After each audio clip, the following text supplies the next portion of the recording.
আমাদের মহান স্বাধীনতা যুদ্ধ এবং বাংলাদেশের সংবিধান মানে গোলটেবিলটার নাম ছিল এরকম। আলোচনার আয়োজক ছিল মঞ্চ ৭১ নামে একটি প্ল্যাটফর্ম।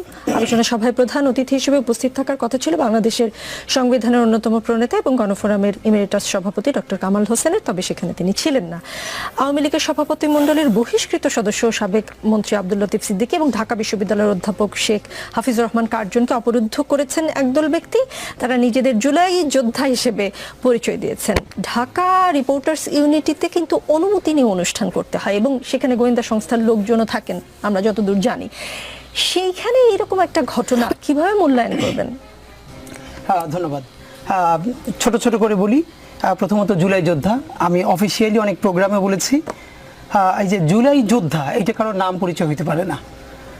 প্রথমত মানে এটা কি সরকার এক একজনকে এক একটা কার্ড দিছে যে তুমি জুলাই যোদ্ধা, মানে সবার তো এটা নাই। সুতরাং যে যেখানে যেটা করছে সেটা জুলাই যোদ্ধা নামে, এইটা হলো প্রথমত আমাদের বরাবরই প্রতিবাদ ছিল।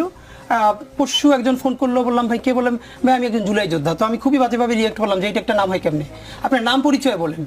তো এই আমরা বারবার যেটা বলেছি, মুক্তিযুদ্ধ নিয়ে আওয়ামী লীগ যে ব্যবসাটা করেছে, জুলাইকে নিয়ে এই ব্যবসাটা কাউকেই করতে দেওয়া হবে না, নাম্বার ওয়ান। নাম্বার দুই, ডক্টর কামাল সাহেবের প্রশ্ন পিছন থেকে বলি। গতকালকে পরশু দুদিন ধরে একটা ফটোকার্ড খুব ভাসছে। ডক্টর কামাল সাহেব বলছেন আমাদের সংবিধানের যে বেসিক স্ট্রাকচার বা 4টা মূলনীতি সেখানে হাত দেওয়া হচ্ছে, এই নিয়ে উনি প্রচণ্ড আহত।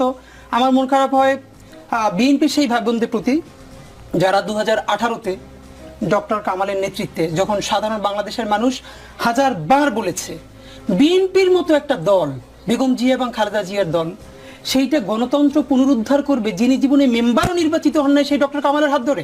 একজনের একাডেমিক এক্সপার্টাইজ যদি পলিটিক্যাল এক্সপার্টাইজের সমান হতো তাহলে বিশ্ববিদ্যালয়ের ভিসিরা দেশের প্রেসিডেন্ট হয়ে যেত, প্রধানমন্ত্রী হতো, কিন্তু হন না, নাম্বার ওয়ান। এবং এটা আমরা আউট অ্যান্ড আউট বলেছি, তখনও ছোট মানুষ হয়েও বলেছি ডক্টর কামালকে সামনে রেখে বিএনপিকে বিরাট একটা ব্লাফ দেওয়া হবে, ইলেকশন ছিটকে যাবে, কিচ্ছু হবে না। এবং সেটাই হয়েছে ডক্টর কামালকে সামনে রেখে।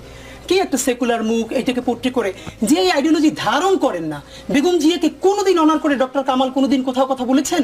ইভেন শহীদ জিয়ার পার্টিকে নিয়ে তিনি মুভমেন্ট করছেন, শহীদ জিয়া সম্বন্ধে সারা জীবনে তার বক্তব্য কি? একটা শুধু মনে করিয়ে দেই, পঞ্চম সংশোধনী নিয়ে যেটা হয়েছে আদালতের রায়, সেখানে অনেক কথার মধ্যে যেটা গুরুত্বপূর্ণ কথা যে শহীদ জিয়ার যে পঞ্চম সংশোধনী, এটা শুধুই অগণতান্ত্রিক এবং অবৈধ নয়, শহীদ জিয়া স্বৈরতান্ত্রিক ছিলেন। মজার ব্যাপার হলো ন্যারেটিভ কিভাবে নির্মিত হয়। তারপরে বিসিএস এ প্রশ্ন এসছে 2-3টা আগের বিসিএস এ, যে the first ডিস্টোরশন of the constitution কোনটা, কোন সংশোধনী, পঞ্চম, অষ্টম, এরকম করে।